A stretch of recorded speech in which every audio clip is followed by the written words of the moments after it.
Autoridades presentes, senhoras e senhores, boa noite. É com grande satisfação que os recebemos nesta noite para a abertura das comemorações do centenário do curso de Arquitetura e Urbanismo e 70 anos da Faculdade de Arquitetura e Urbanismo da Universidade Presbiteriana Mackenzie, com a participação do arquiteto mackenzista Paulo Mendes da Rocha.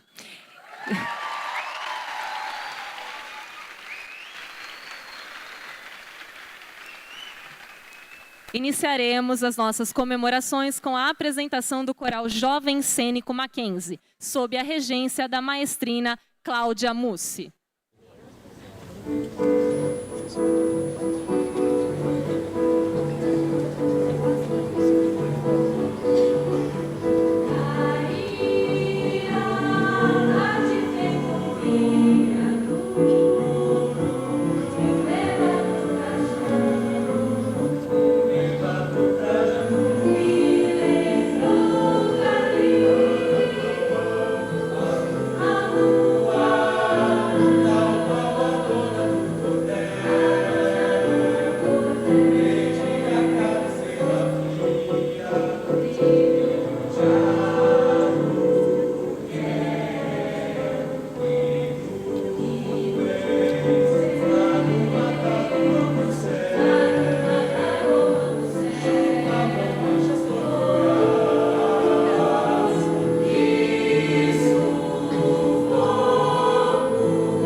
Agradecemos a presença do Coral Jovem Cênico e da maestrina Cláudia Mussi. Nós somos uma instituição de ensino confessional, com a missão de contribuir na formação de indivíduos e, consequentemente, na sociedade. Portanto, temos como prática iniciar nossos eventos com uma reflexão. Para este, em comemoração aos 100 anos do curso de Arquitetura e 100 anos da Faculdade de Arquitetura e Urbanismo, convidamos o excelentíssimo chanceler da Universidade Presbiteriana Mackenzie, reverendo Dr. Davi Charles Gomes.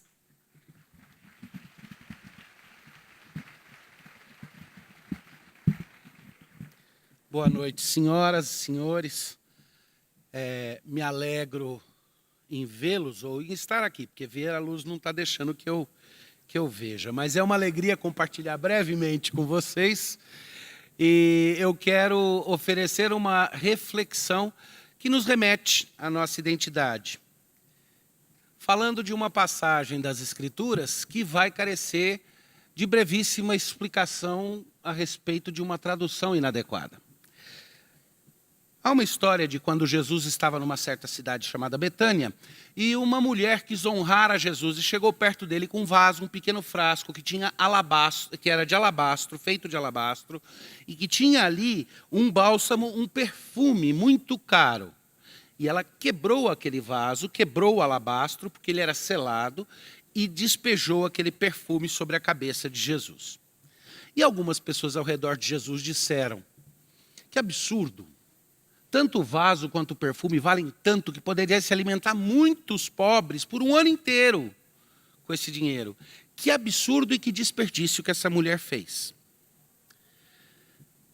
E, para minha surpresa, a resposta que Jesus deu é a única vez na qual, no relato dos evangelhos, Jesus pessoalmente chamou alguma coisa de linda, de bela, de maravilhosa.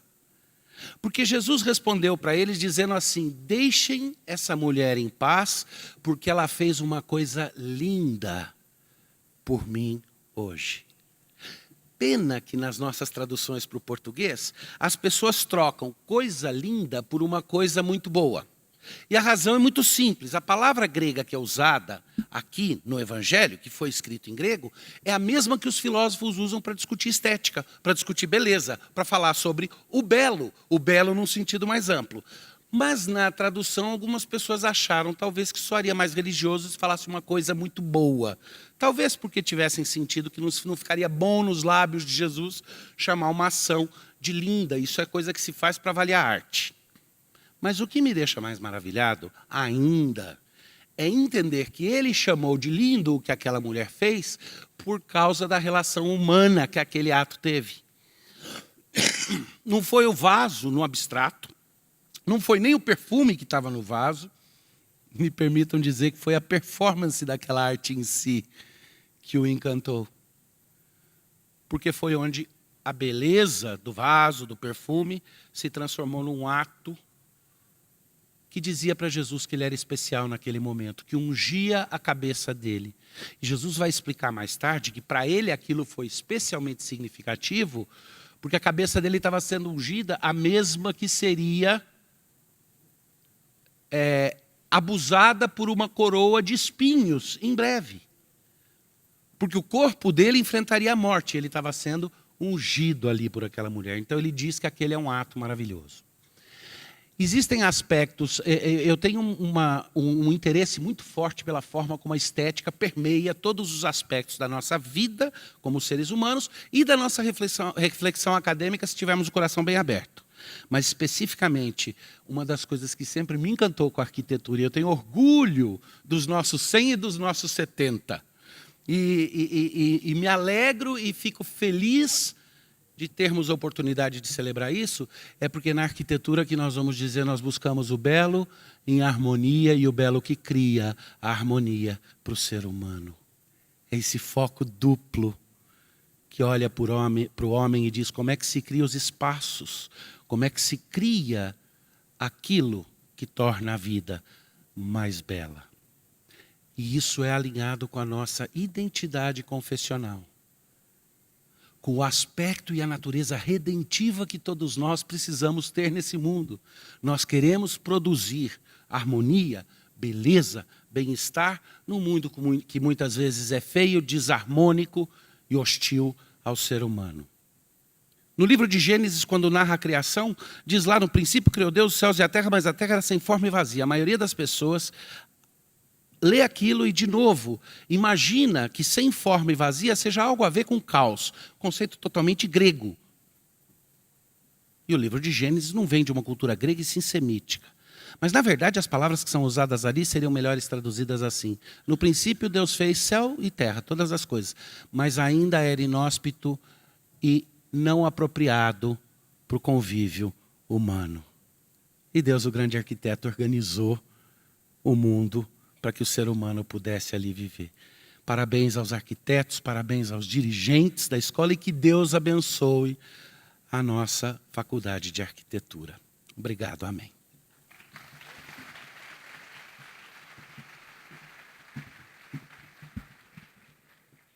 Convidamos agora a professora doutora Angélica Benatti Alvim, diretora da Faculdade de Arquitetura e Urbanismo, para realizar sua saudação.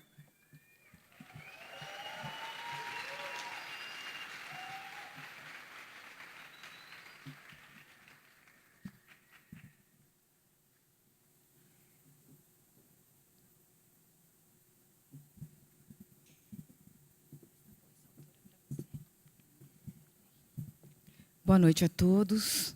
Queria agradecer a presença de todos, em nome da Faculdade de Arquitetura e Urbanismo, especialmente do nosso convidado especial, o arquiteto Paulo Mendes da Rocha. Muito obrigada por sua presença. A todos os demais convidados, né, nós temos aqui hoje diversas pessoas, o neto do nosso fundador, Cristiano Stockler das Neves, os bisnetos, o presidente representando o CAU, o professor Cláudio, representando a Secretaria de Urbanismo, o José Armênio, ou seja, diversas pessoas, e a nossa reitoria, o nosso vice-reitor, o nosso reitor, a nossa pró-reitora, e todos os nossos pró-reitores e todos os demais colegas, arquitetos urbanistas, futuros arquitetos urbanistas, que são os nossos queridos alunos. Em agosto de 2017, a Faculdade de Arquitetura e Urbanismo do Mackenzie, nossa escola, comemorará 70 anos de fundação e 100 anos do curso de arquitetura que funcionou junto à Escola de Engenharia entre 1917 a 47. O curso de arquitetura, desde suas origens, foi constituído visando estabelecer forte relação com a atividade projetual, com a cidade de São Paulo e com a sociedade. No texto de fundação da faculdade, escrito em 47 por Cristiano Stockler das Neves, cuja família aqui presente recebe nossas saudações, a atuação para e sobre a cidade e a sociedade está entre os motivos de sua criação. Para além da cidade de São Paulo, a FAU Mackenzie vem desempenhando um papel de destaque no panorama arquitetônico brasileiro. Neste século de atuação, foram muitos os arquitetos formados por esta escola, que, com seus projetos e obras, transformaram muitas cidades brasileiras e interferiram em algumas cidades do mundo, vindo a ocupar importantes posições em instituições públicas e privadas. O arquiteto Paulo Mendes da Rocha, a quem cumprimentamos e agradecemos de novo por sua presença, é, com certeza, uma das importantes referências desta escola. Foram inúmeros outros arquitetos egressos dessa escola e alunos que, ao longo de dos anos, foram reconhecidamente premiados. Arquitetos que já partiram e que sentiremos saudades, como, por exemplo, o professor Telésforo, Miguel Forte, Ladislau, Luiz Teles, José Magalhães, Pedro Paulo Melo Saraivas, Carlos Bratic, entre outros, muitos outros que aqui deixaram saudades. Ao longo do século XX, foram muitas as mudanças na profissão que interferiram na nossa trajetória.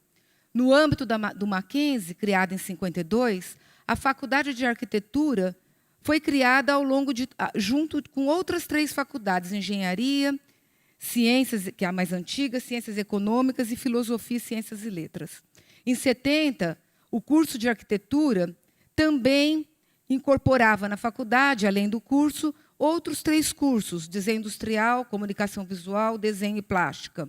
O diretor, naquele momento, Jun Okamoto, também a quem prestamos nossa homenagem, fez esta junção e, ao mesmo tempo, em 78, os cursos migraram para a Faculdade de Comunicação e Artes, e somente em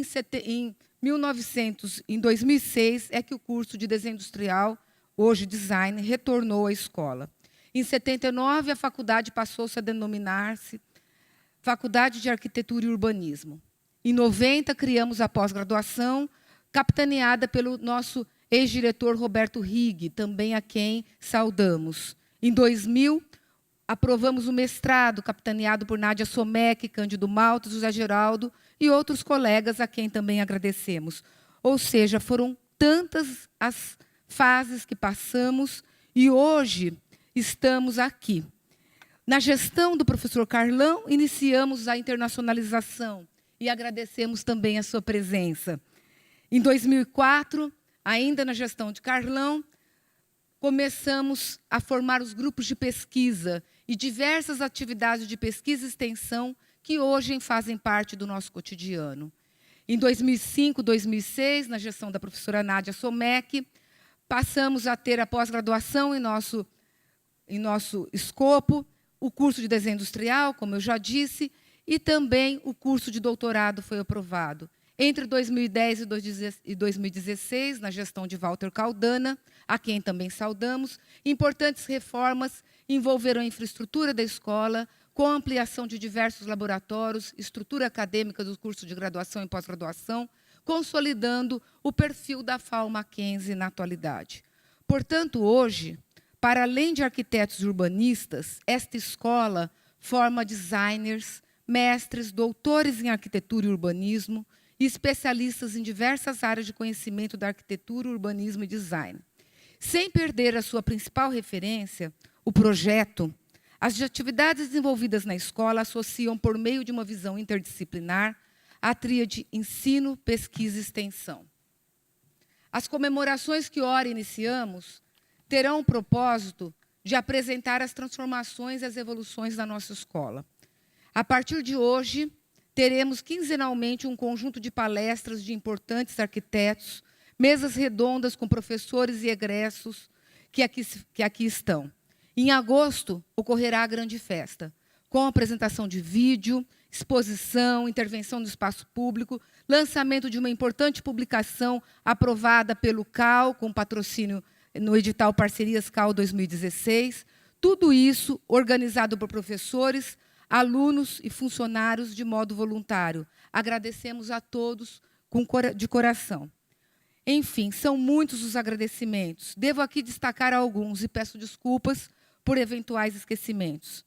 Agradecemos ao Instituto Presbiteriano Mackenzie, na pessoa do Dr. José Inácio, nosso presidente, à reitoria e demais instâncias da universidade, na pessoa do magnífico reitor, Dr. Benedito Guimarães Aguiar Neto, ao DAFAM e demais entidades estudantis, e a todos os professores, alunos e funcionários da FAO, que constituem a alma desta escola. A todos o nosso muito obrigado.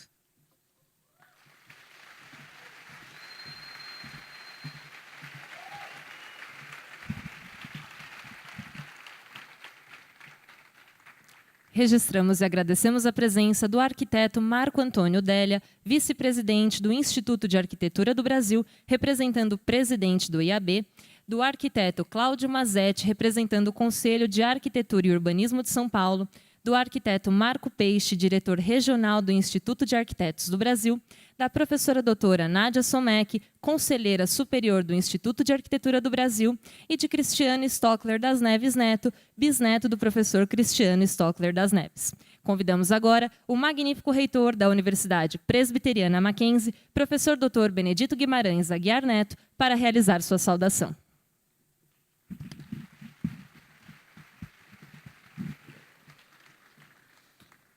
Boa noite a todos. É uma grande satisfação estarmos aqui nesta noite comemorando 100 anos de existência do nosso curso de Arquitetura e Urbanismo da Universidade Presbiteriana Mackenzie e 70 anos da Faculdade de Arquitetura e Urbanismo da nossa instituição. É motivo de muita honra quando nós vemos o passado tão glorioso, tão exitoso, de muito sucesso, que marcou uma trajetória conhecida não só nacionalmente, mas já internacionalmente. Nós queremos saudar aqui, nesta noite, o nosso chanceler, Dr. Davi Charles Gomes, que já nos trouxe uma palavra devocional, iniciando os trabalhos desta solenidade. Queremos também saudar o professor Dr. Marco Túlio, nosso vice-reitor da nossa universidade, professora doutora Angélica Benatti Alvim, diretora da nossa faculdade. Queremos, em nome dela, parabenizar e nos congratular com todos os professores da nossa FAO, não é? Professores que têm se dedicado ao longo desses anos e que têm contribuído para que a nossa instituição possa comemorar de forma tão bonita esta festa, relembrando o nosso passado. Nós queremos também cumprimentar a todos os discentes aqui presentes, em nome da aluna Vitória Braga, que estará participando ativamente aqui nesta noite, neste bate-papo, com o nosso homenageado desta noite, o arquiteto Paulo Mendes da Rocha, a quem nós rendemos as mais honrosas homenagens nesta noite, e posso dizer, não obstante, reconhecer tão valorosos ex-alunos que passaram pela nossa instituição, que é o nosso mais ilustre ex-aluno. Eu gostaria de uma salva de palmas para o nosso.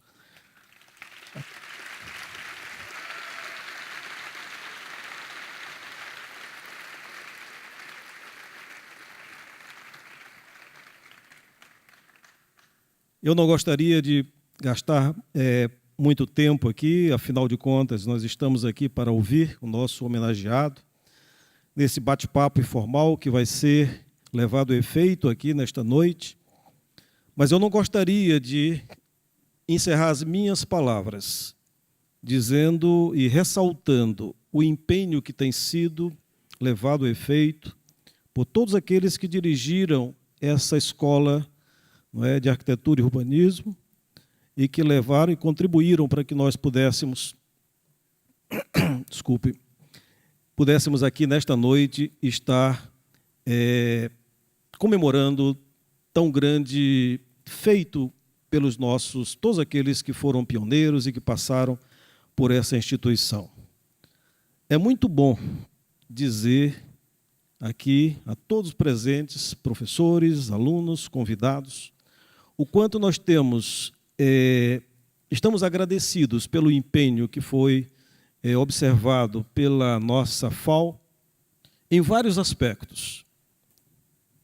E eu gostaria de ressaltar um dos aspectos que tem trazido uma grande alegria e que é, mais uma vez, foi motivo e tem sido motivo de júbilo para toda a comunidade maquenzista da nossa universidade. Nós tivemos, é a instituição mais internacionalizada que nós temos aqui na nossa instituição. E nós queremos parabenizar a todos os docentes, a todos que se empenharam para que nós pudéssemos comemorar este grande feito, que é a internacionalização da nossa faculdade. Eu gostaria de homenagear e agradecer ao professor Walter Caldana, que é o ex-diretor, que se empenhou muito para que a internacionalização fosse uma realidade na nossa FAO, e a professora Nádia Somek, que também já foi diretora da nossa FAO, que foi a orientadora da primeira tese de dupla titulação de doutorado na nossa instituição, após 147 anos de existência. Parabéns, professor Walter, professora Nádia, e agora a professora Angélica, que com muita maestria, com muita habilidade, dá continuidade a esse trabalho, que se consolida a cada ano, e são inúmeros os projetos e os convênios que nós temos assinado, que consolidam cada vez mais o papel da FAO como uma instituição que ruma cada vez mais para a internacionalização, aspecto dos mais importantes hoje em qualquer instituição de ensino superior no nosso país. Recebam, portanto, todos vocês que fazem parte dessa grande família maquenzista sediada ou que foram sediados em algum momento das suas vidas na nossa gloriosa FAO. Parabéns e muito obrigado.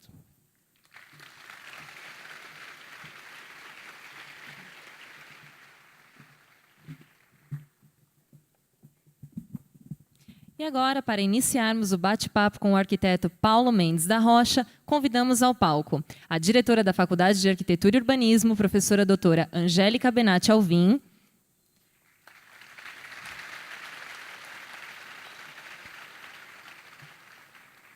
os professores da Faculdade de Arquitetura e Urbanismo, Sami Bussab e Maria Isabel Vilac,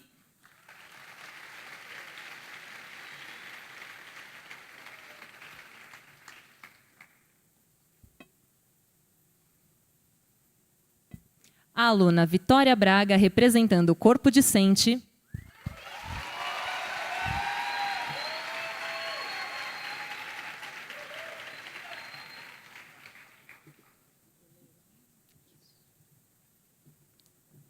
e o arquiteto maquenzista Paulo Mendes da Rocha.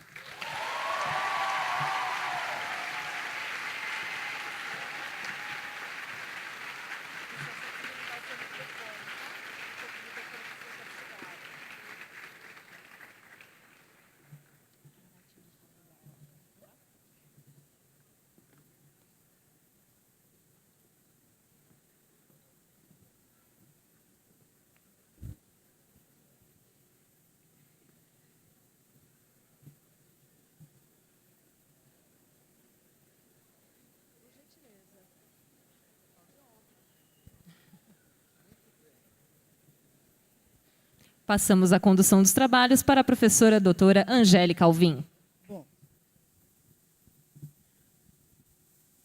Boa noite a todos.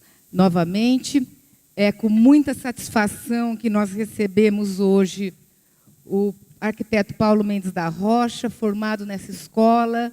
Seja bem-vindo, Paulo. Eu vou ler rapidamente o currículo do Paulo. E a dinâmica aqui, no fundo, é um bate-papo. Vamos, de fato, deixar o Paulo falar o que ele pretende falar para a gente. O professor Sami, a professora Isabel, a Vitória, eles têm algumas perguntas, mas nós vamos aqui estar conversando sobre arquitetura, sobre escola, sobre o que o Paulo quiser. Paulo Arquias Mendes da Rocha nasceu em 28, em Vitória, no Espírito Santo, e formou-se na Faculdade de Arquitetura da Universidade Mackenzie, em São Paulo, em 1954. Convidado por Vila Nova Artigas, passou a lecionar na Faculdade de Arquitetura e Urbanismo da Universidade de São Paulo, a partir de 1959. Afastado da universidade em 69, voltou a lecionar em 1980, recebendo o cargo de professor titular em 98 e professor emérito em 2010. Foi autor de inúmeros projetos e obras de referência, entre elas o ginásio do Clube Atlético Paulistano, em 1957, quando recebeu o grande prêmio Presidência da República na 6ª Bienal de São Paulo. O pavilhão oficial do Brasil, na Expo 70, em Osaka, Japão. O Museu Brasileiro da Escultura, o MUB, em São Paulo, em 87, obra que lhe valeu a indicação para o primeiro prêmio Miss Van der Rohe de Arquitetura Latino-Americana, em 99. A reforma da Pinacoteca do Estado de São Paulo, que lhe valeu o prêmio Miss Van der Rohe de Arquitetura Latino-Americana, em Barcelona, 2000. O Conjunto Arquitetônico Cais das Artes, em Vitória. E o Museu dos Coches, em Lisboa, entre outras tantas obras. Entre seus projetos, atualmente, destacam-se o conjunto do Museu de Zoologia, Arqueologia e Ciências da USP, a elaboração dos edifícios para abrigar o Museu de Arte Contemporânea, o MAC, o Instituto de Estudos Avançados, entre outras obras em andamento. Seus projetos e obras deram origem a importantes publicações organizadas por diversos colegas, alguns que atuam ou atuaram na FAO Mackenzie, como a professora Isabel Vilac e outros tantos aqui presentes. Em 2006, Paulo recebeu o maior prêmio de arquitetura do mundo, o Pritzker Arquitetura Prize, pelo conjunto de sua obra. Em 2016, ganhou o Leão de Ouro em Veneza, Itália, e o Prêmio Imperial de Japão. Em 2017, o Prêmio Royal Gold Medal em Londres, ou seja, estamos sendo premiados ainda. Isso é muito importante e muito bom. Sempre estabeleceu parcerias importantes com escritórios técnicos de São Paulo, de outros países, participando ativamente de atividades também educacionais. Recebeu inúmeros títulos de professor emérito e doutor honoris causa. Em 2007, Paulo Mendes da Rocha recebeu o título de doutor honoris causa pela Faculdade de Arquitetura e Urbanismo da Universidade Presbiteriana Mackenzie. 10 anos depois, a FAO Mackenzie convida-o para dar início às nossas comemorações, as comemorações de seus 70 anos e do centenário do curso de arquitetura. Seja bem-vindo. É um prazer tê-lo conosco. Obrigada.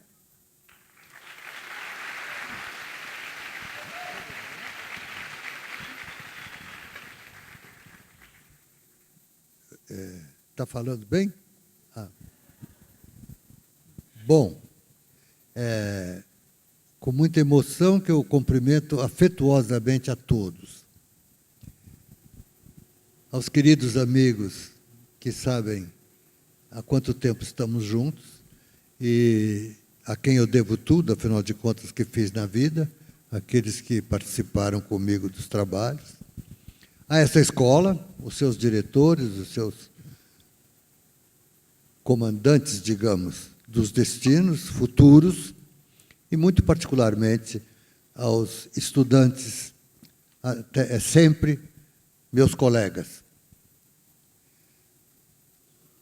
Eu acho que nós vamos fazer um debate aqui, não sei se cabe um grande discurso, mas, como faz algum tempo, alguns dias, que eu fui convidado, eu não posso esconder que pensei em dizer alguma coisa e, como diz todo pretensioso, gostei tanto do que eu pensei que eu vou dizer.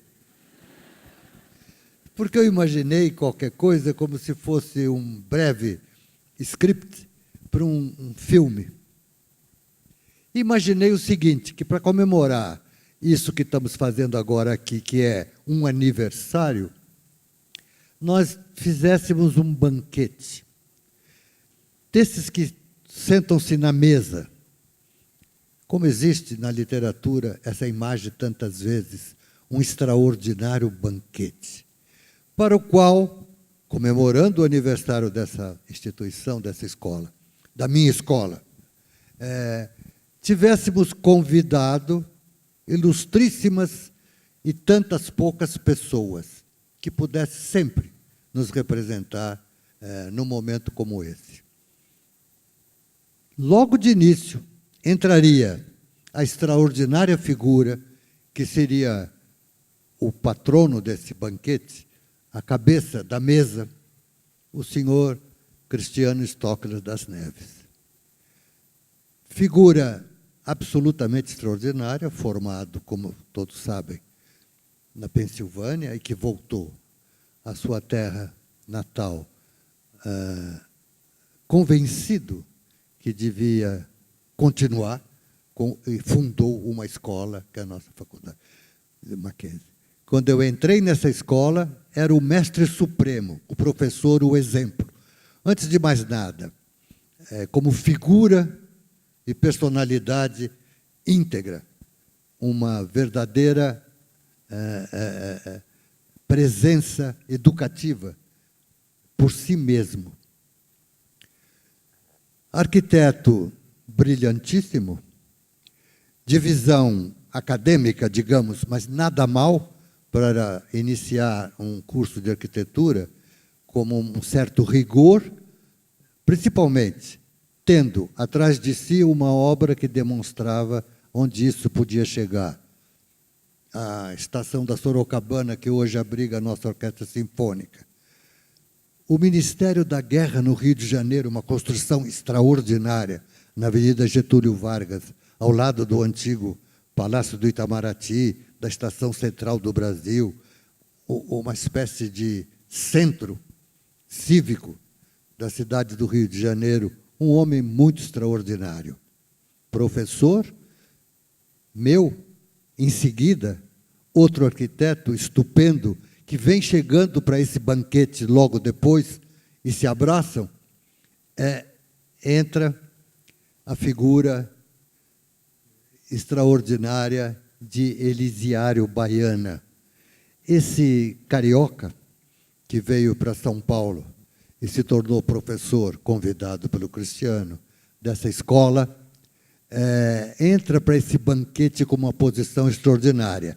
Para vocês lembrarem rapidamente, além da sua figura extraordinária como professor, como pessoa, é o autor, porque ganhou em concurso público o projeto, e é autor do Viaduto do Chá, uma espécie de matriz da cidade de São Paulo, do centro urbano de São Paulo, o Viaduto do Chá, do edifício da Casa Mapping, que até hoje está lá naquela esquina com o seu relógio, um homem absolutamente extraordinário.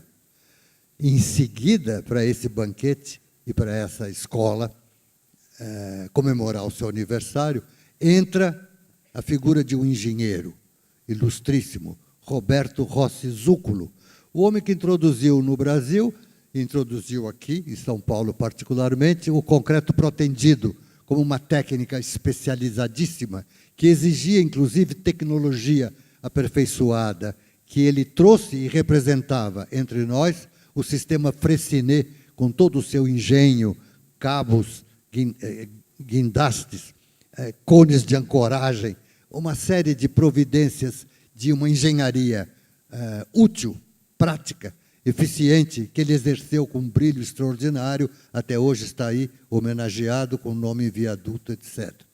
Depois, para o banquete, vem vindo uma figura que vocês tinham que conhecer, amorosa para nós, inesquecível. Pedro Corona, um artista, pintor, aquarelista de grande beleza suprema, cuja obra, inclusive alguns exemplos dela, estão nos acervos da Pinacoteca do Estado, até hoje, de São Paulo. Esse homem maravilhoso que pôs a questão artística num nível estupendo entre nós. E vem também, entrando para o banquete logo depois, nesse primeiro time, digamos, a figura muito extraordinária de um professor de uma cadeira árida, topografia, Serafim Orlandi. Por quê? Era tão capaz, esse homem professor de topografia, de fazer com que víssemos o que é a importância para a arquitetura da geomorfologia, do sítio urbano, do sítio onde estamos, da geografia associada à arquitetura, na sua conformação nítida e precisa, tal como possa ser até o famigerado levantamento topográfico, onde a coisa está instalada. Com esse time, nós aprendemos como quem inaugura um conhecimento num ato, num banquete, associação estupenda entre arte, ciência e técnica. Fantástico.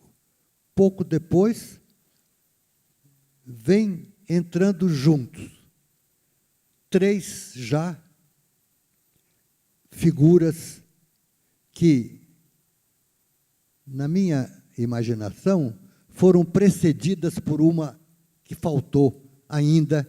Por quê?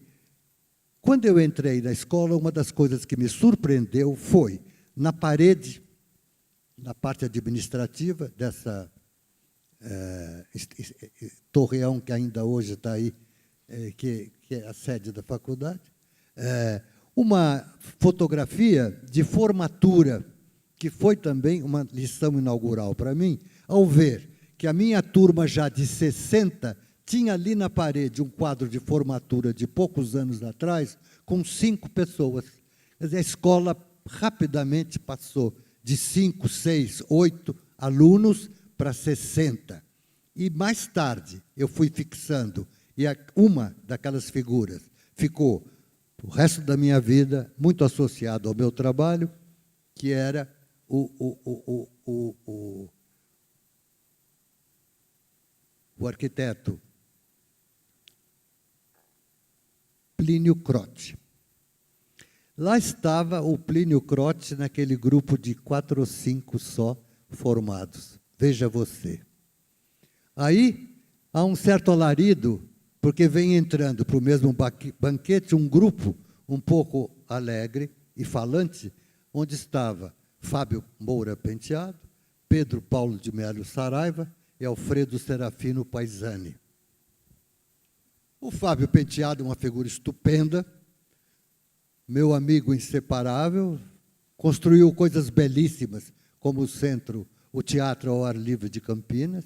Pedro Paulo de Melo Saraiva, sábio, inventou, criou um verdadeiro protótipo de edifício com estruturas belíssimas, que foi usado muitas vezes como modelo, como estrutura básica, fundante de habitação, principalmente, um sistema de uma estrutura muito bem modulada, fantástico, com uma viga de transição que fazia com que o apoio no chão fosse transformado em espaço urbano, uma coisa fantástica.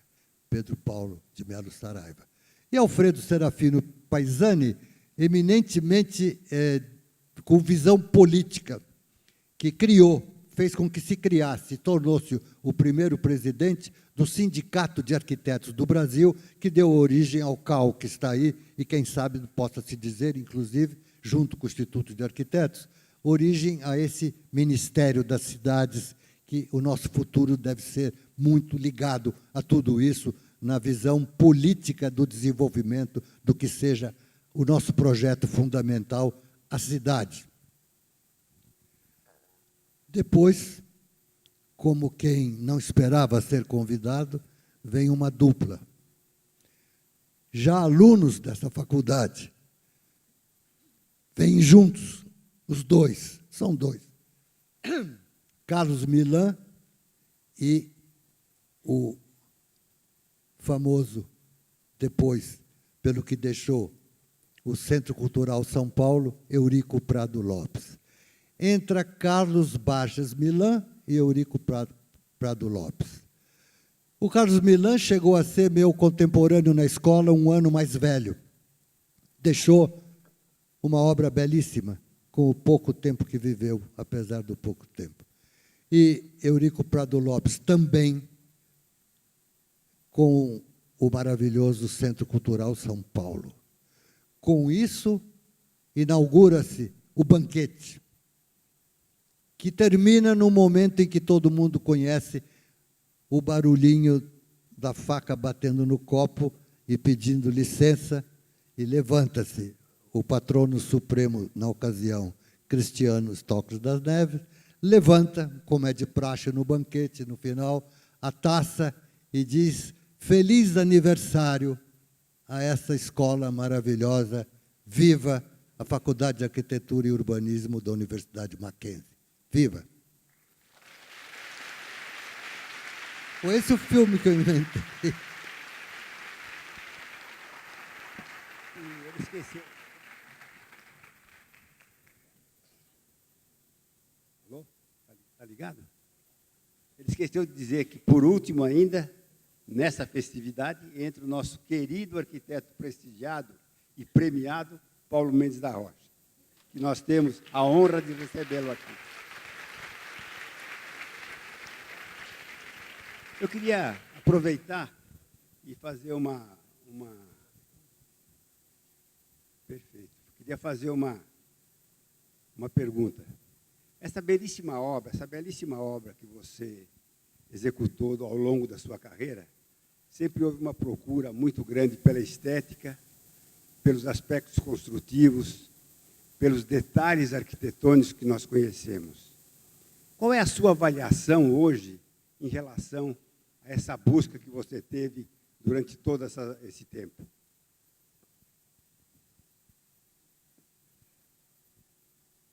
Olha, hoje nós vivemos um momento que talvez não seja justo dizer hoje, porque sempre talvez tenha sido assim, mas muito difícil no mundo. Portanto, diante do que você disse de maneira tão elogiosa, o que eu posso dizer a vocês, que o que fica, e deveria ficar mesmo, não estou me queixando, ao contrário, faço um voto para que fiquem vocês também, antes de mais nada, indignados e muito insatisfeitos, porque a cidade que imaginávamos nunca poderia ser, como é, no mundo inteiro, inclusive hoje, um desastre. Desastre no sentido de tanto trabalho, tanto empenho, e ali não se realiza, afinal de contas, o desígnio fundamental da cidade, que é tornar o planeta habitável, porque por si mesma a natureza não é habitável, tem que ser transformada.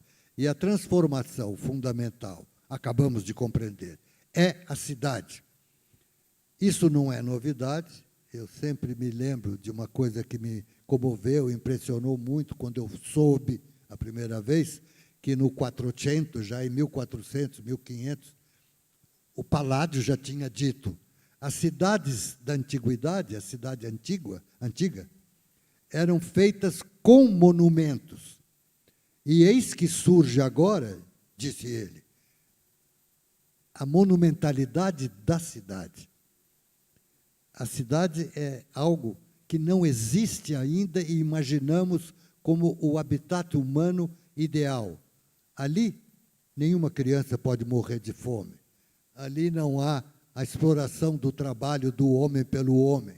Ali não há a menor hipótese de violência. Isso se consegue não com arquitetura, porque ela não pode obrigar ninguém a se comportar assim ou assado, mas se consegue como expressão de de uma consciência de condição humana que temos que procurar. Portanto, a grande questão diante dessa insatisfação hoje é a educação. Nós temos que lutar pela educação, transformar os sistemas anacrônicos com que se trata as crianças, inclusive.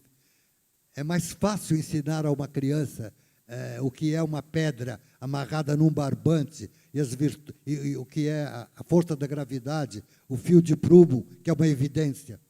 Toda criança faz barco de papel para pôr na enxurrada depois da chuva. Toda criança sabe empinar um papagaio, uma pandorga. Toda criança brinca com um peão. É muito mais fácil ensinar física elementar a uma criança, desde a alfabetização, do que a cortar coração no isopor, pintar de vermelho para dar de presente para o Dia das Mães. Isso é uma abstração estúpida. E nós continuamos assim, educando como quem engana, educando como o jesuíta fez com o índio, mostrando um espelhinho, sem contar a lenda de Narciso, que é a grande questão verdadeira, que está contida nessa experiência humana de ver a sua própria imagem. Portanto, a grande questão da arquitetura, ou de qualquer profissão no mundo, de qualquer atividade humana, essencialmente, é uma razão política para a transformação do que está aí. Nós, que somos americanos, ou seja, vivemos num território onde chegou a civilização ocidental há 400 anos, não é nada, em relação a uma Roma que tem 5.000 anos, a Paris, que foi uma cidade nova, foi fundada há 2040, 2050 anos. Ou seja, nós é que deveríamos saber mais do que ninguém, como experiência, o que era instalar o habitat humano na natureza. Portanto, a nossa ação fundamental, para que não fique só um resmungo de alguém penalizado, essa crítica, mas, ao contrário, a convocação para uma luta é a dimensão política de qualquer profissão que você possa imaginar, particularmente na arquitetura e no urbanismo. Eu penso assim.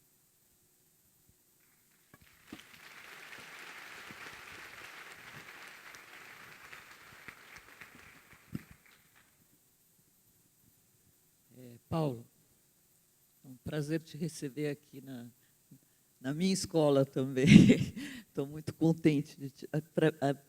Na minha experiência, é a primeira vez que eu encontro você aqui dentro do Mackenzie, a não ser uma vez em uma sala de aula. Então, um grande prazer que você esteja aqui e seja esse arquiteto homenageado. Fiquei pensando nessas questões que você coloca, além desse maravilhoso banquete, que, de uma certa maneira, sinto a presença dessas pessoas, ou desses espíritos por aqui, né, que iluminaram a sua instrução, a sua educação, né? E essa questão da educação, que, sim, é muito importante, e também conjugada com a questão dessa dimensão política, sejamos nós profissionais, sejamos nós cidadãos, né? Eu queria tentar acrescentar a questão no sentido de algo que certamente aconteceu enquanto vocês estudavam, que foi a criação do IAB, que foi essa conversa entre, vamos dizer, a possibilidade de representação, né, desse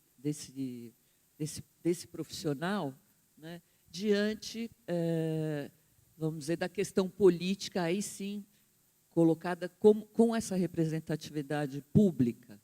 E aí eu acho que seria interessante colocar, se você quiser, essa ligação entre a educação, esse período de estudar aqui, e, ao mesmo tempo, a formação desse órgão tão incrível que foi o IAB, que acredito foi o primeiro, né? E depois o sindicato. Não sei bem a cronologia. Sim, essa dimensão política da atitude do homem em geral, do trabalhador, e muito particularmente daqueles que têm o privilégio de uma formação já de caráter superior, universitária, etc., essa dimensão política não pode ser exercida, não pode ter efeito a partir do nada. Exige algumas providências e organizações. Esse Instituto de Arquitetos, fundado no Brasil até certo ponto, de modo tardio já, eu não sei se foi nos anos 40, 30, por aí, não é? É um exemplo. Em 2010 fez 90 anos. Tem mais ou menos a idade de nós, de alguns de nós aqui ainda. Então, foi fundado esse Instituto de Arquitetos no modelo, inclusive, internacional, nos outros países já existia, justamente para reunir os arquitetos já formados e discutir essa questão sobre a política com que se ocupam os espaços. No fundo, é isso. Porque, para resumir, como é o caso hoje, não se deve fazer grandes discursos, vamos conversar. Mas, para resumir essa questão da política, é que fica o seguinte, como coisa já sabida, isso nós sabemos, é que podemos ter certeza que não podemos saber, muito menos ensinar, exatamente o que fazer. Mas podemos, por outro lado, ter absolutamente certeza do que não se deve fazer. Essa é uma questão interessante de considerar. Porque, então, tudo que fazemos é uma experimentação, e por aí vamos andando, mas na direção daquilo que já foi organizado entre nós como um horizonte possível. Isso sim, por aqui. Por aqui, não. Não pode dar certo. Para que vocês tenham ideia e não fique isso um discurso assim no ar, vamos fazer o que se faz sempre na escola.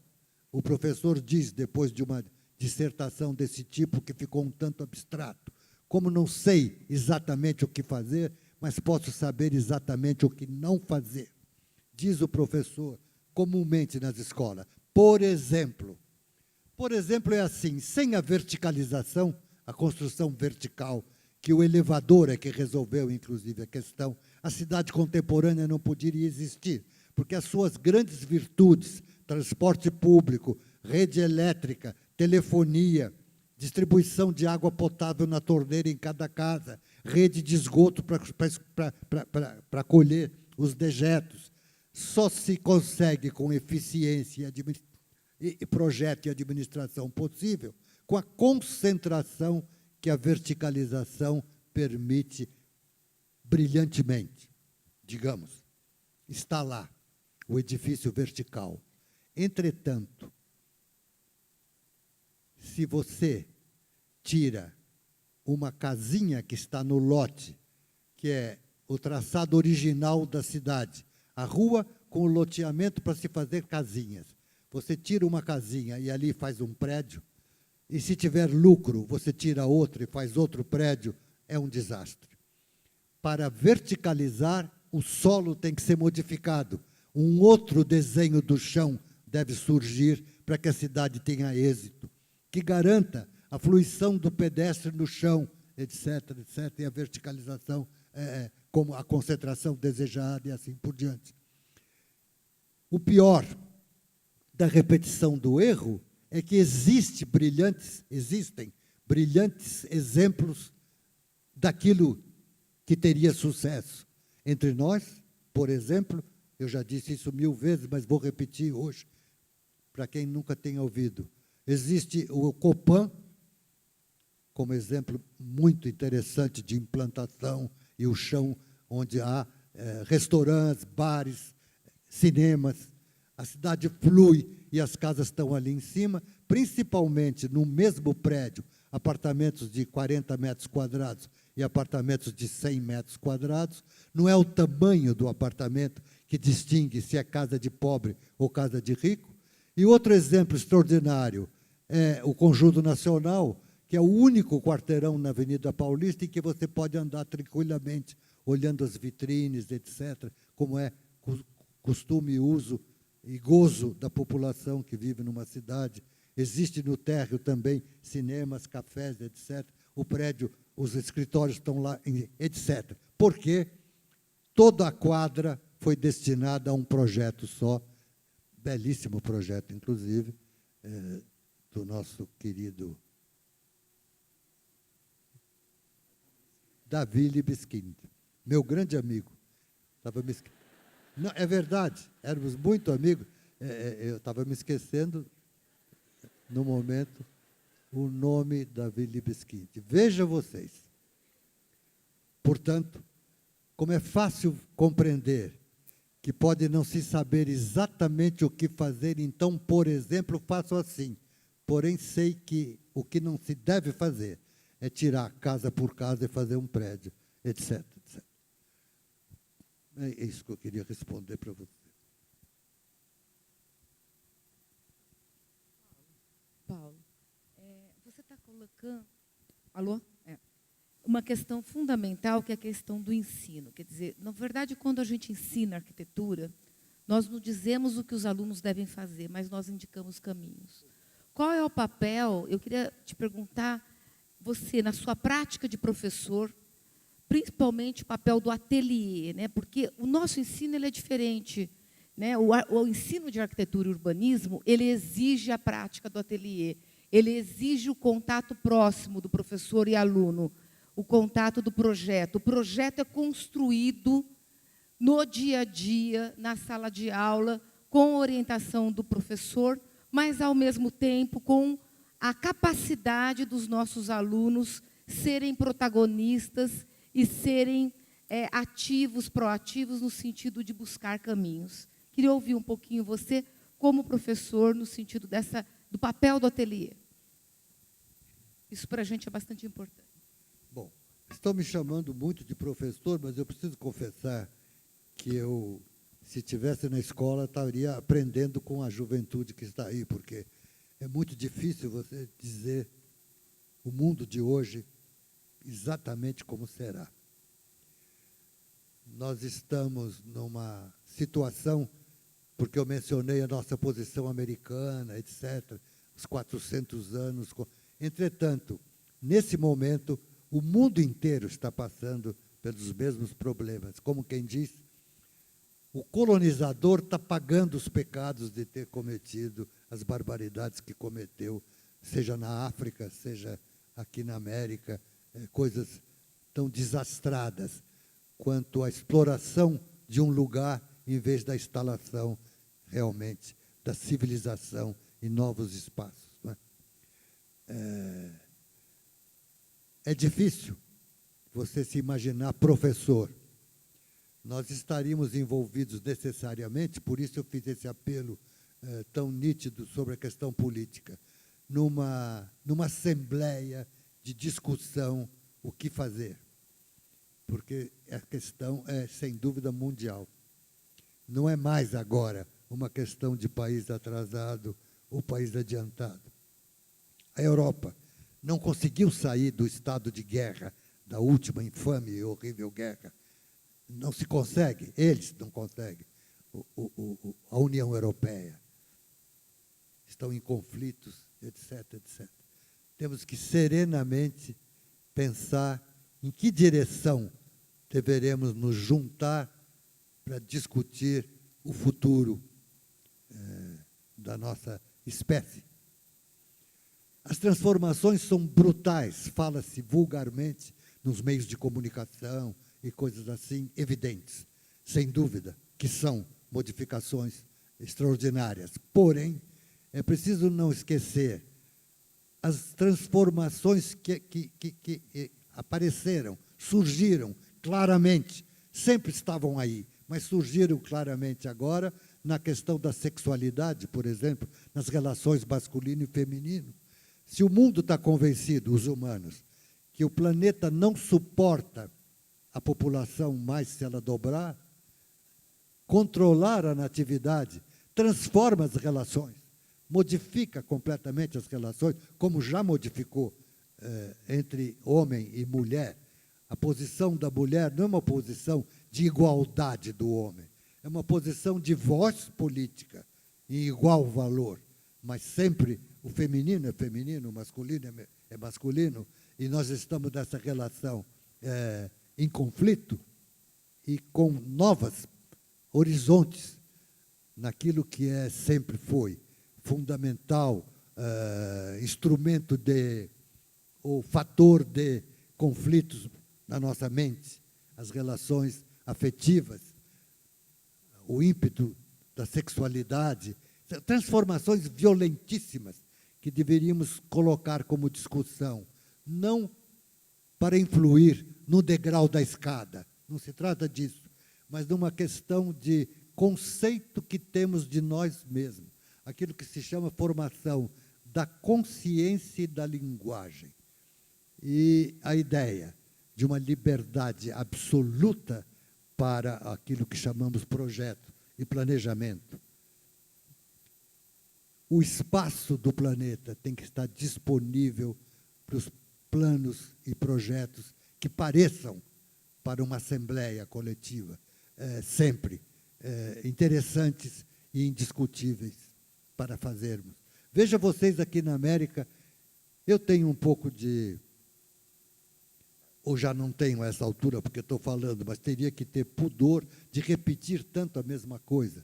Mas quando eu percebo, eu já estou falando aquilo, entretanto, agora tenho que continuar para completar o que eu queria dizer aqui na América. Não tem cabimento até hoje nós não termos várias ferrovias, seriam principalmente ferrovias, enquanto caminhos e estradas, que ligassem o Atlântico ao Pacífico. É um absurdo você ficar, o Brasil condenado à África e o outro lado condenado ao Pacífico. Nós temos que cruzar os nossos trabalhos, etc, etc. Se você fizer essas ferrovias, teria que fazê-las em parceria com os outros países.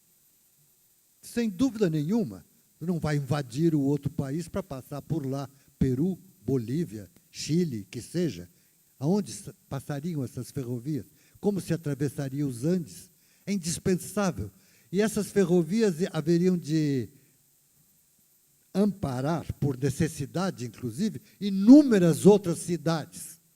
Jamais apareceria uma São Paulo com 20 milhões de habitantes. Uma monstruosidade, fruto de erros, de concentração, em vez de planejamento territorial mais amplo. É essa a política que temos que defender como lição primordial nas escolas de arquitetura.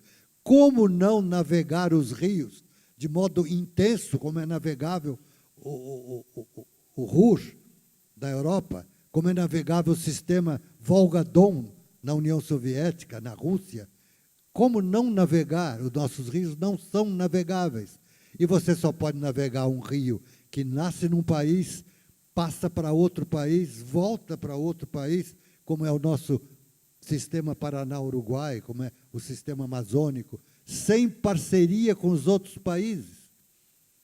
Ora, esses planos em parceria significariam, antes de mais nada, a construção da paz na América Latina. Jamais conflitos de fronteira, ao contrário, os projetos fundamentais que iriam desencadear novas cidades, novas frentes de trabalho, uma distribuição justa da população no território, e não essas concentrações aberrantes, porque só há trabalho lá. Aqui em São Paulo, sem nenhum escrúpulo, não se dizia operário para falar em obra, você dizia baiano.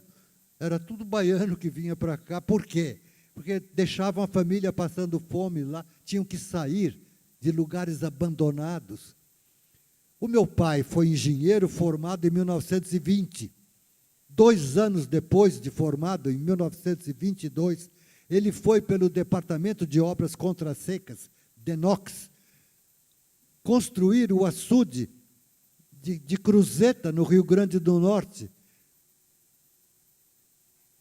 Em 1920, até hoje está lá a seca do Nordeste e não se resolve nada. Ou seja, esse imobilismo político cria uma rota de desastre onde a nossa profissão fica amofinada, condenada a especulações supérfluas de estilos, modos de fazer o particular quando o erro está na falta justamente de um plano fundamental de ocupação dos espaços. Isso a Faculdade de Arquitetura, as escolas de arquitetura têm que dizer, em nome da universidade, do ensino e da educação. Essa é a minha opinião sobre essas questões.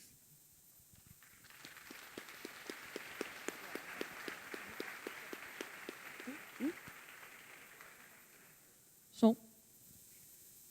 Queria te perguntar, aproveitando esse gancho que você falou da identidade americana, de que forma essa identidade americana dentro da arquitetura e do urbanismo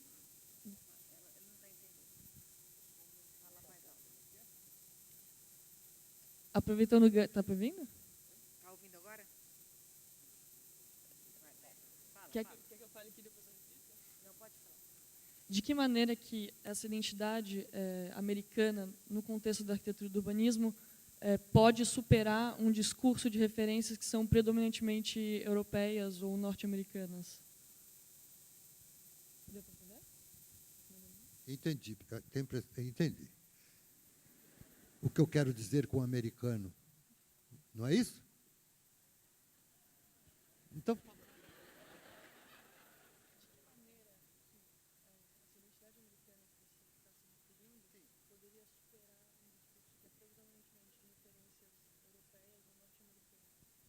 sim.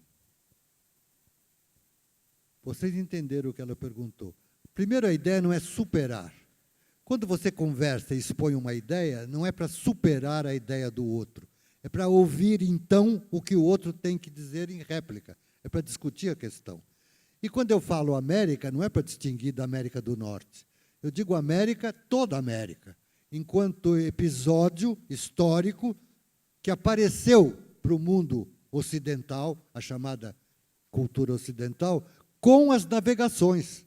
Dizia-se, há 400 anos atrás, é ontem, não é nada há 400 anos.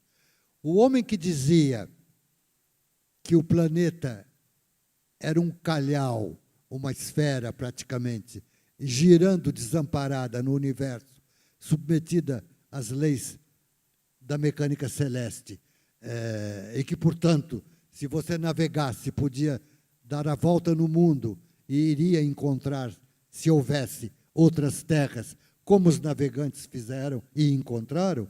O homem que dizia isso chamava-se Galileu e foi condenado à fogueira por dizer isso. Hoje o cientista recebe o prêmio Nobel. Quer dizer, os tempos mudaram. E essa América, contrariada quanto à ideia de que não existia, pelos navegantes que tinham a coragem, porque sabiam já, por observação de estrelas, aquilo que a navegação ensina, e se calavam, e navegavam, chegaram nessa América. É essa América que eu me refiro.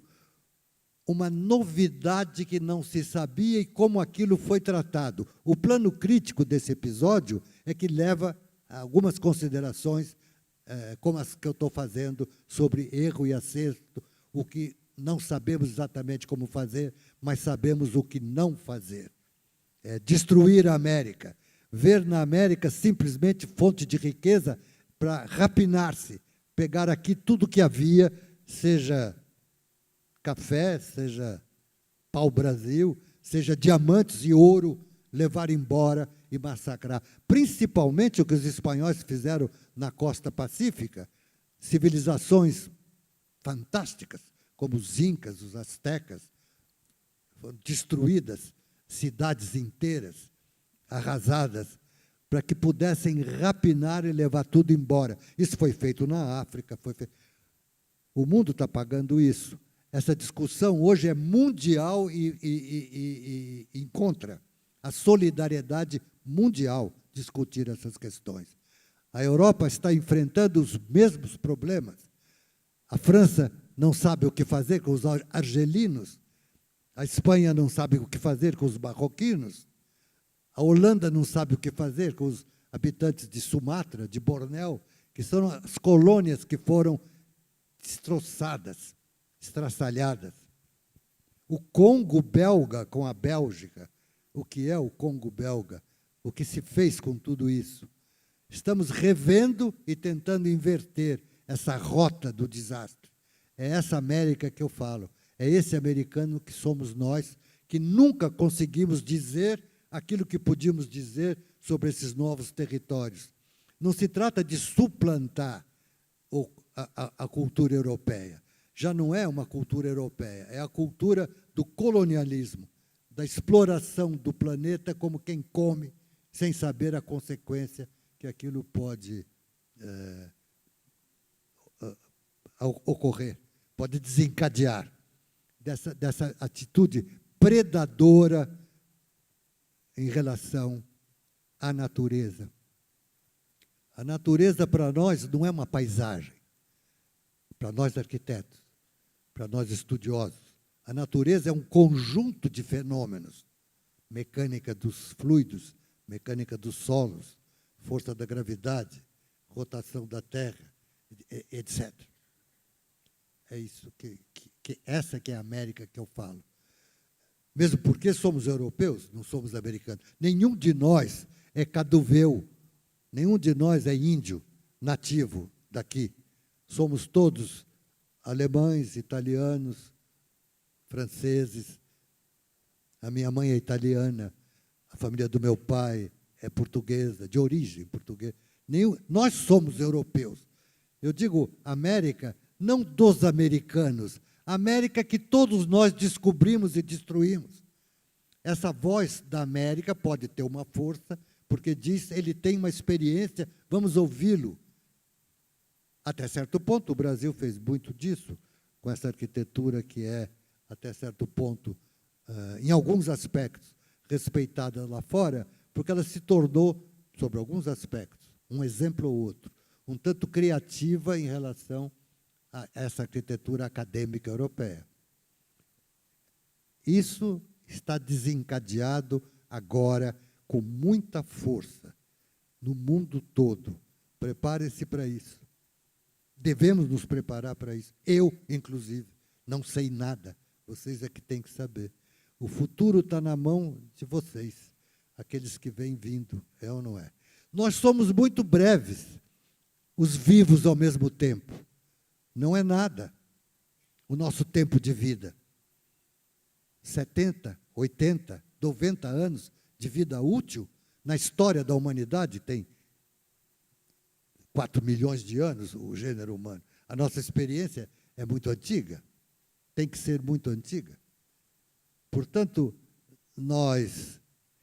vou te repetir também uma coisa que eu digo sempre, mas veja vocês, os mais jovens, ou por acaso, se alguém nunca ouviu, se não é uma beleza, essa reflexão de filósofos. Não fui eu que inventei.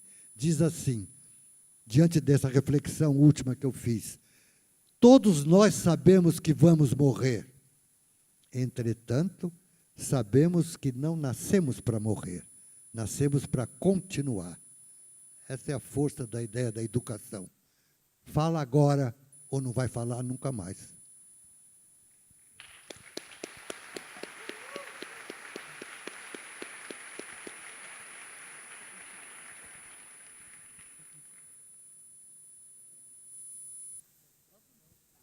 Eu queria, na verdade, acho que a gente está aqui num bate-papo muito gostoso e, no fundo, o que você está nos colocando, Paulo, é uma perspectiva para essa juventude de transformação. Nós estamos num momento em que o mundo, acho que você está formado desde 54 a 60 anos? Mais ou menos. 60 e... quase para 60 anos. E isso faz com que a gente pense... Naquele tempo, nós tínhamos um Brasil ainda rural, predominantemente rural. São Paulo era uma cidade ainda bastante reduzida, e passamos, em 50, 60 anos, um processo de transformação bastante intenso, e as nossas cidades, que deveriam estar aí extremamente vibrantes, elas estão com todos os problemas que nós estamos aí enfrentando. Isso nos faz pensar que o papel do arquiteto e urbanista é um papel bastante importante, né? É um papel ainda cada vez mais bastante importante. Eu queria que você colocasse este papel para os seus meninos. Qual é o papel que você vê para a arquitetura e urbanismo para o Brasil de amanhã? Bem, é uma disciplina no âmbito da universidade da maior importância, a discussão de arquitetura e urbanismo. Antes de mais nada, como papel. É preciso saber que não é necessário que você saia construindo prédios ou projetando prédios. Se você imaginar o que se chama gestão da nossa sociedade hoje, o que há no serviço público de ocupação, empregos, ocupação, atividade para arquitetos em transporte público, em rede de distribuição das formas indispensáveis para a cidade, de água, esgoto, telefonia, o transporte, a distribuição no espaço das atividades humanas é uma coisa fantástica para saber aonde nós vamos ter atividades. Por outro lado, como exemplo, históricos, você pode estudar arquitetura para fazer cinema, você pode estudar arquitetura para fazer teatro. É uma forma peculiar de conhecimento. Não é necessário que você se ponha absolutamente a construir pilar, viga e parede, em hipótese alguma. Entre outras razões, é porque uma das questões interessantes para considerar é que se essa cidade terá que ser transformada, já que ela é desastrada, com certeza não será com demolição e reconstrução, mas com ocupação de outro modo, dos mesmos edifícios, das mesmas instalações. O que há de fantasticamente criativo, inventivo, nessa forma de viver que está na frente para nós, e principalmente na educação, é incomensuravelmente amplo enquanto quadro de atividades e trabalho. O arquiteto não está destinado simplesmente a fazer janela, parede, quarto, cozinha, banheiro e porta de entrada. Não é isso. A transformação dos espaços exige uma reflexão de caráter projetivo, de pôr como a ideia para que a coisa se realize de uma forma tão ampla quanto possa ser a navegação dos rios, a construção de novas cidades, a modificação dos sistemas, o homem do campo, que foi mencionado aqui. Bem, mas hoje não existe mais o trabalho de campo que obrigue o homem a morar no campo. Existe uma atividade de produção de alimentos, etc., maquinário e coisas extraordinárias, em que o homem sempre haverá de morar em cidades e não mais no campo. Essas transformações fazem com que seja o universo chamado arquitetura e urbanismo um campo de especulações tão vastos quanto possa ser o cinema, o teatro, a literatura. É bom estudar arquitetura se você quiser ser escritor, por que não?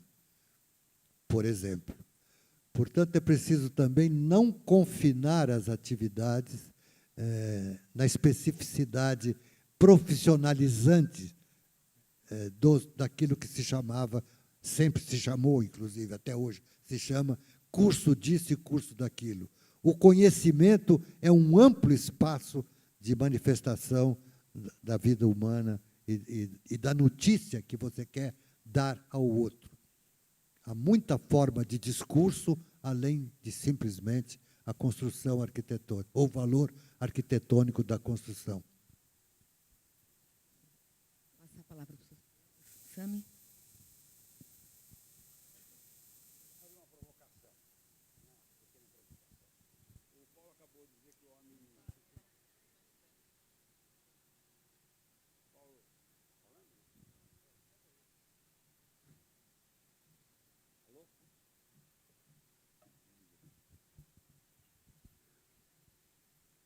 colega acabou de dizer que o homem está condenado a viver na cidade, não viver mais no campo, com que eu concordo inteiramente. Porém, o que a gente está assistindo hoje é um assodamento com relação a viver na cidade. Ou seja, nós estamos vendo alguns edifícios sendo transformados em painéis de plantação, em fachadas. Pergunto, qual é a sua opinião sobre isso?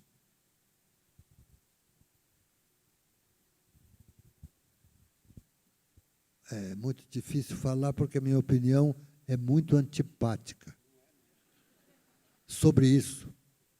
Eu acho uma besteira que não tem tamanho. Você destruir a Amazônia e ficar plantando jardim nas fachadas dos prédios, isso é uma tolice.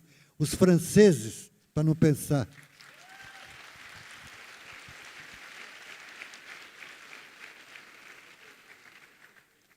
Os franceses cometeram abertamente, na minha opinião, essa tolice. Fizeram manifestações, até contato conosco aqui no Brasil, houve isso. Chamaram uma grande operação na cidade de Paris, chamada tropicalização de Paris, fazer jardim no teto de todos os prédios, etc. Isso é uma idiotice para quem destruiu a Argélia inteira, como a França fez. É uma espécie de pagar as penas de uma maneira tola dos erros que cometeram com a política colonial no mundo inteiro, os europeus. A parte de vegetação, o mundo da botânica no planeta é uma coisa de uma maravilha total. Não é para se plantar trepando nas paredes dos prédios, etc. Provavelmente a umidade vai fazer mal à própria construção, vão aparecer uma série de problemas. É uma estupidez enquanto se destrói a Amazônia. Por exemplo, no nosso caso particular, eu penso assim, é uma tolice que não tem tamanho.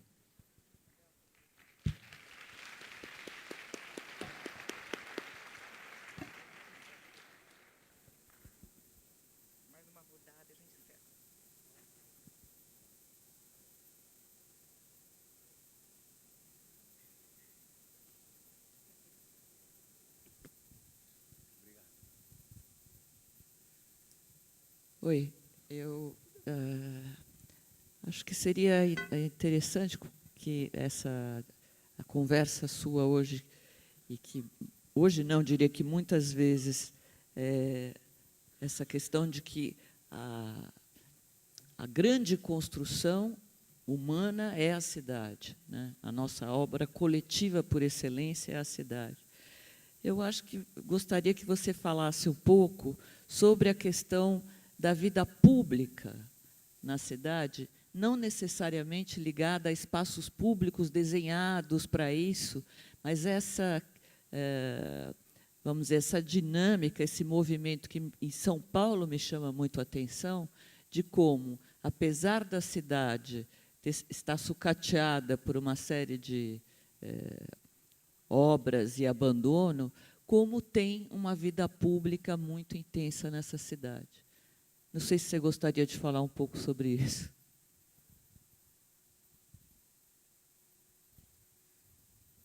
Vocês estão vendo que é uma exibição difícil o que estão fazendo comigo, porque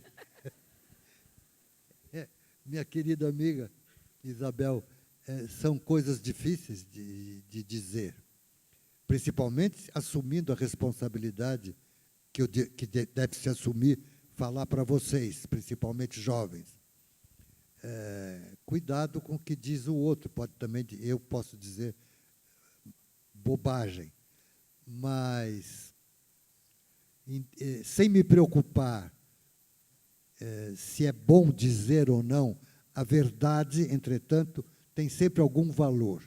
E eu posso garantir que é verdade porque, apesar de estar disposto, se for o caso, a mudar de opinião, mas, de qualquer modo, atualmente o que eu penso diz que essa história do público, do espaço público, etc., tem me cansado um pouco, porque a nossa existência, desde que nascemos, tem uma dimensão pública. Não existe, no conceito de arquitetura, espaço privado. Se é espaço, a palavra espaço quer dizer público. Não existe espaço privado. Veja se eu não posso ter razão. Eu sozinho, não como teoria para vocês aceitarem. Dizer assim, esse maluco diz isso porque ele pensa como? Eu vou dizer como eu penso. Quanto a isso, nada mais privado, ninguém pode negar. Eu disse que não há espaço. Há nada mais privado do que a mente, a nossa mente. Ninguém pode saber o que eu estou pensando. Eu posso pensar o diabo e ninguém vai saber. É verdade ou não? É verdade. Entretanto, tudo que se pensa, se procura imediatamente publicar. Imagine você que uma figura como Shakespeare nunca tivesse publicado nada e tivesse, entretanto, pensado tudo que se sabe que pensou, que está na obra que ele escreveu. Mas se ele nunca tivesse publicado, escrito, para que publicasse, inclusive, tornado público, aquilo não, simplesmente não existiria. Não existe nada privado. O que é privado ainda não existe. Para existir, tem que ser publicado, público. Queira vocês ou não. Queira eu ou não. É pura verdade. As coisas que eu disse, se eu não dissesse nunca, não existiriam. Portanto, não é espaço. Se torna espaço um pensamento, uma notícia, um poema, uma dança, quando se publica. Por que diabos, se o cara se mete a dançar trancado num quarto, alguém que vê diz, ficou louco? E quando se põe a dançar aqui no palco, nós aplaudimos. Porque só se dança de modo público, não tem sentido você dançar privadamente. Tudo que fazemos é um discurso público, queira ou não. Eu penso assim. Portanto, a cidade é o lugar, é a universidade por excelência. Se alguém perguntasse, isso não se faz, mas pode se fazer como um exercício, um jogo. Qual a essência da arquitetura da cidade? A cidade é feita para quê? Não há uma resposta para isso. Mas, como brincadeira, você pode inventar essa ou aquela resposta, desde que seja razoável. Uma que me parece muito razoável é dizer a razão da cidade é que possamos conversar uns com os outros. Você imaginou o homem, existiu esse homem, que não sabia da existência do outro há 2 milhões de anos atrás, há 1 milhão de anos atrás. Os homens não tinham ideia do outro, de que havia um outro, no outro lugar, outro grupo que seja, para não dizer nenhum outro. A cidade é feita para que possamos conversar, antes de mais nada. É só para isso. É fundamentalmente para isso.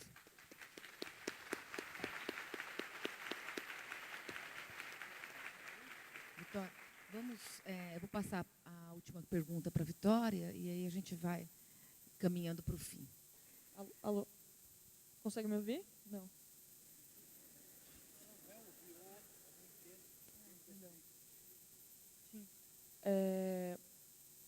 Eu queria saber de que maneira... aumentaram o som agora. De que maneira que... De que maneira ter estudado arquitetura e urbanismo modificou a sua visão de mundo e a sua visão de si mesmo? De que maneira ter estudado arquitetura e urbanismo modificou sua visão de mundo e sua visão de si mesmo? Preciso de um tradutor aqui. É isso? Não tenho a menor ideia.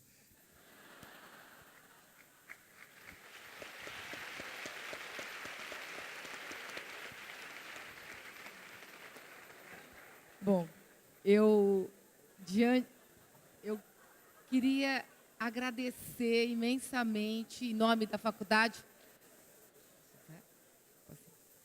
Nós estamos aqui caminhando para o fim. Queria agradecer imensamente, em nome da Faculdade de Arquitetura e Urbanismo do Mackenzie, Universidade Presbiteriana Mackenzie, a sua presença aqui com a gente hoje. Eu acho que essa conversa, ela é, para nós, um momento muito especial e enriquecedor. Porque, no fundo, acho que a pergunta da... Embora você não tenha a mínima ideia da resposta da Vitória, o jantar que você descreveu, o grande encontro que você descreveu hoje aqui para nós, nos remete à memória do que nós temos dessa escola. E, com certeza, isso, ao longo dos anos, transformou a sua vida. Então, eu queria te agradecer muito, em nome de todos, e te oferecer aqui um presente e uma homenagem.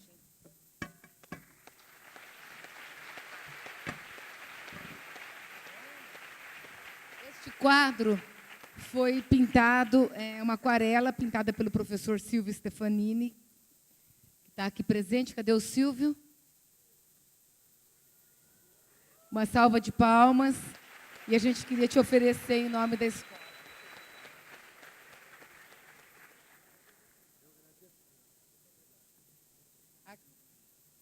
Aqui também tem um certificado feito especialmente pelos professores, pela professora Pérola e demais professores do curso da extensão. E um presente também, uma publicação da nossa editora, que aqui conta a história do Mackenzie, o Mackenzie em 3 séculos. Espero que você goste.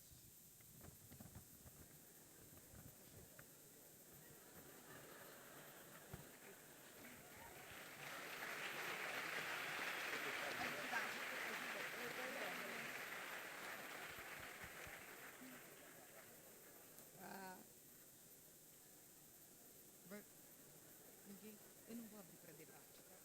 Vai ficar muito extenso para você, está muito cansativo. Então, vamos aqui, uma salva de palmas para o nosso arquiteto Vitória.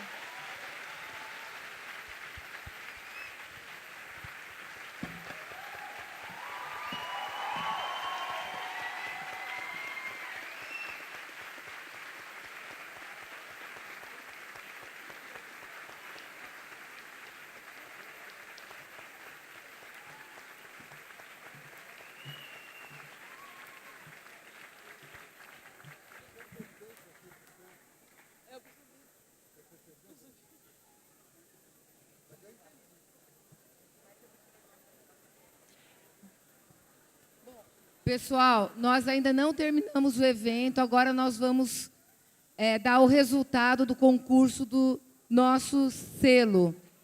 Momentinho só.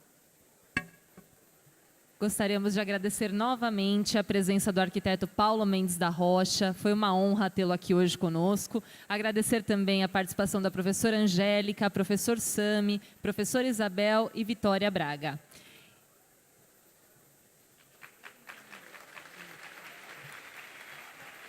Lembramos que o nosso evento ainda não acabou. Nós vamos passar agora para a premiação do concurso interno de ideias para a criação do selo comemorativo dos 70 anos da FAU Mackenzie e 100 anos do curso de arquitetura.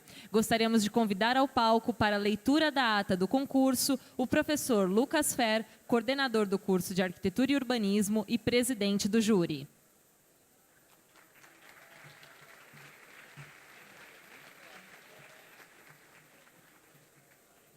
Convidamos também o coordenador do curso de design, professor Dr. Marcelo Oliveira.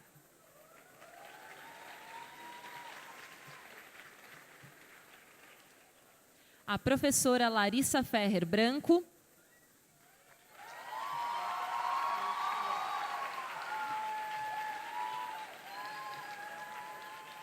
E os alunos Vinícius da Costa Lopes, representando os alunos do curso de arquitetura e urbanismo. e Gabriel Arthur Donângelo Cordeiro, representando os alunos do curso de Design. Gostaríamos de aproveitar esse momento para fazer um agradecimento especial à editora Romano Guerra e à livraria Bookstore pela doação de livros, ao Instituto Presbiteriano Mackenzie e à Universidade Presbiteriana Mackenzie por viabilizarem o prêmio principal. Passamos a palavra ao professor Lucas Ferro.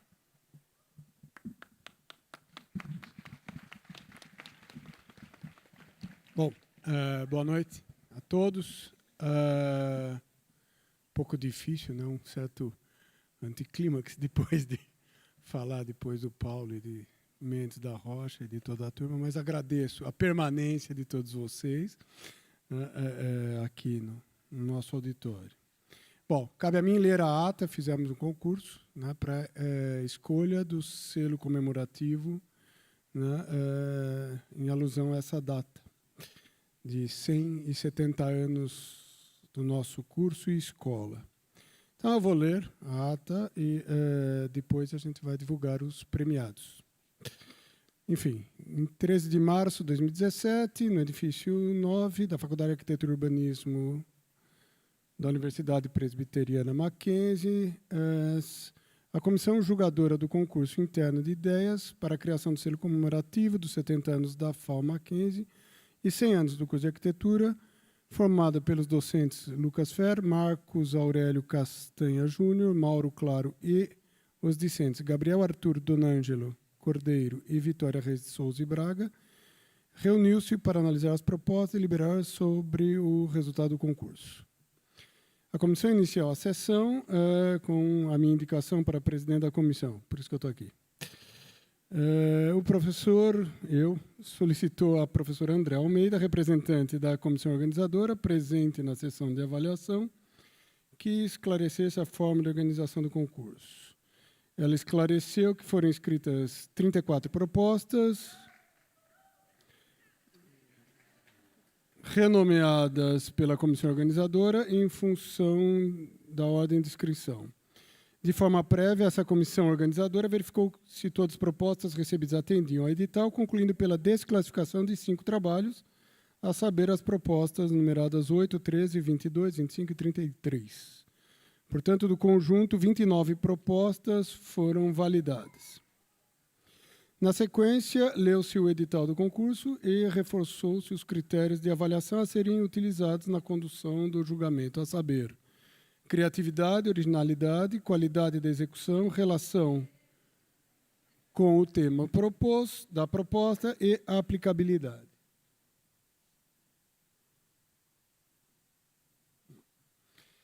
Esses vão passando aí os vários trabalhos inscritos. Na primeira etapa, 29 propostas foram, portanto, apresentadas digitalmente para avaliação individual de cada membro do júri, resultando na classificação prévia de 21 propostas. Depois, na segunda etapa, as 21 propostas foram discutidas de forma conjunta pelo júri, que selecionou 10 propostas que melhor atendiam aos critérios estabelecidos pelo edital. E na terceira etapa da avaliação, essas 10 propostas foram reavaliadas pelo júri e cada membro votou nas propostas que mais se destacaram, chegando ao resultado final. A comissão julgadora decidiu, então, por escolher a proposta vencedora e indicar 3 propostas para receberem menção honrosa.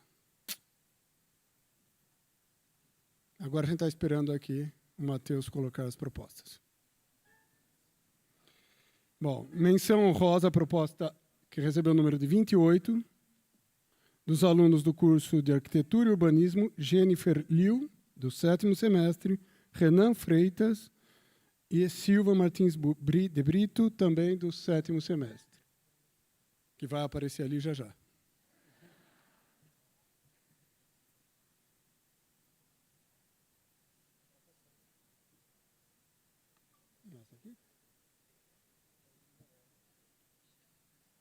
Já já aparecerá. Isso é só para criar suspense, está aqui.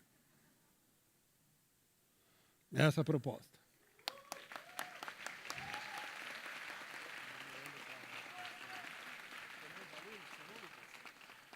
Oi? Eu chamaria os alunos, Jennifer, Renan e Faltou alguém. Silva Martins de Brito, mas faltou o primeiro nome dele aqui.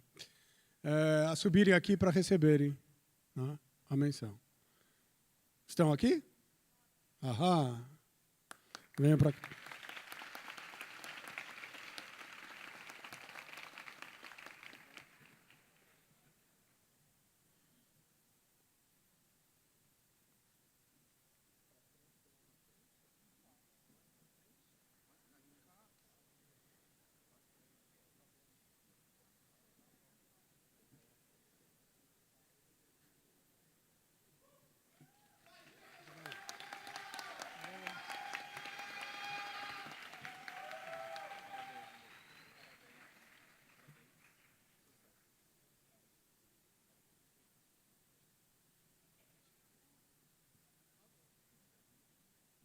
Vai tirar foto?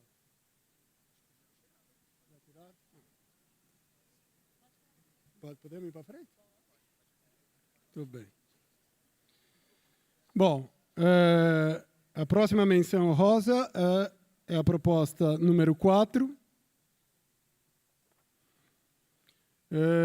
dos alunos do curso de Arquitetura e Urbanismo, Érica Arumi Sato, do 4º semestre, e Natália Nani, também do 4º semestre.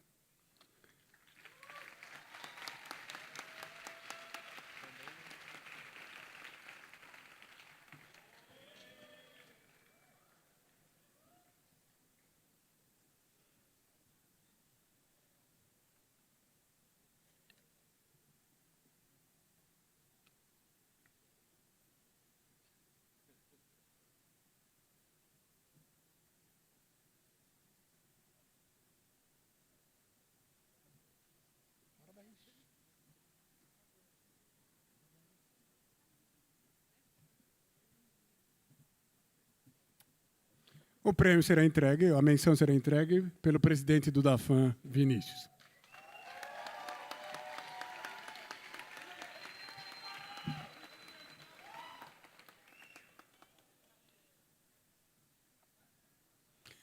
A próxima menção é a proposta 7, dos alunos do curso de Arquitetura e Urbanismo, Mariana Alves, do 10º semestre, e Rebeca Pac, também do 10º semestre.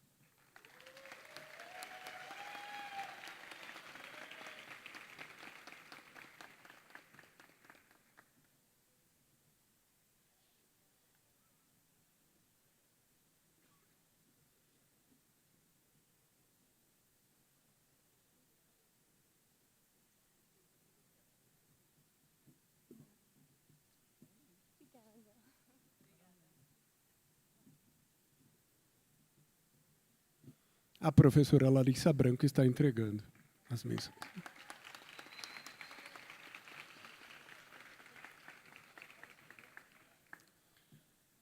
Bom, é a proposta vencedora, proposta que recebeu o número 31, dos alunos do curso de graduação em Design,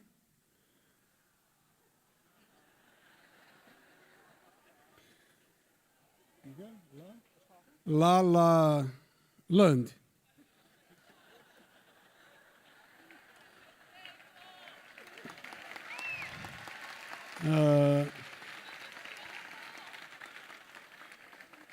Os alunos Alessandro Tsuyoshi, acho que é isso, né? Tsuyoshi, Santiago Okura, do 7º semestre, Felipe Barreto Regis, do 3º semestre, e Júlia Fagundes Conceição, do 3º semestre.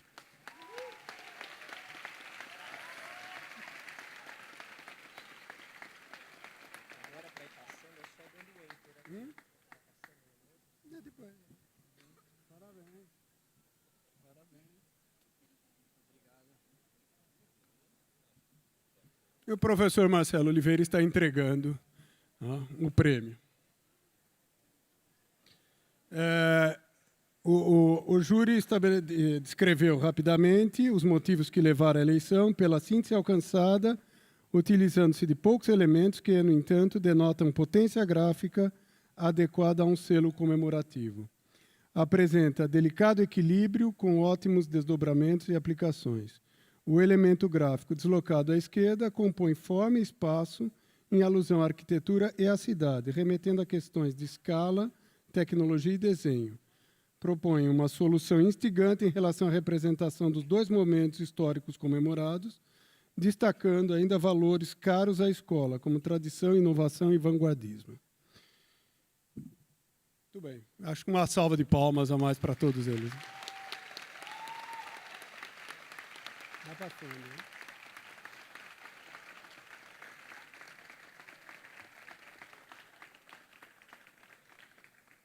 Enfim, a reunião encerrou-se em seguida, às 17h15, com a aprovação de todos os presentes. Muito obrigado. Boa noite a todos.